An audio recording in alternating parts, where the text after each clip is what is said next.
আজ সকালে মাতৃকোল থেকে যে সংগ্রামের প্রতীকটি আকাশে উড়ল না, ওই মাতৃকোলটা কি ১৫টা দিন আগে বা আগামী ১৫ দিন ওইভাবেই থাকবে?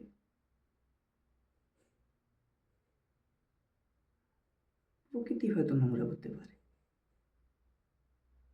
হ্যাঁ, নোংরা করলেও হয়তো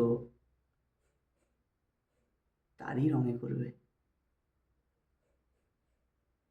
কিন্তু জানি না কোথার থেকে বিমলের পিক, পানের পিক, বিড়ির শেষ অংশ, সিগারেটের শেষ অংশ এসে জড়ো হয়। আপনারা খুব বড় দেশপ্রেমী। দেশপ্রেমের প্রতীক হিসেবে বাইকে, সাইকেলে, গাড়িতে দেশের প্রতীক নিয়ে ঘুরছেন। কবে লাগিয়েছেন এটা? ১৪ই আগস্ট শেষে, ১৪ই আগস্টের বিকেলে বা ১৫ই আগস্ট সকালবেলায়।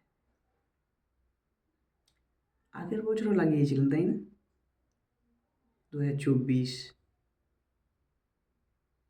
১৪ই আগস্ট বিকেলবেলায় বা ১৫ই আগস্ট সকালবেলায়।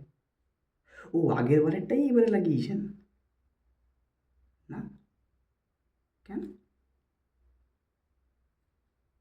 নোংরা হয়ে গেছিল, তাই না? আচ্ছা, ওটা কি নোংরা হয়? ওটা প্রাণ। কাদের প্রাণ? এই যে সকালবেলায় বক্তৃতা দিলেন বা বক্তৃতাতে হাততালি দিয়ে এলেন, বেশ সুন্দর গলির মধ্যে ঢুকতে বেশ সুন্দর লাগছে। ওপরটা বেশ দেশের প্রতীক দিয়ে সাজানো। মাথাটা আমরা উঁচু করে দেখছি, স্যালুট করছি।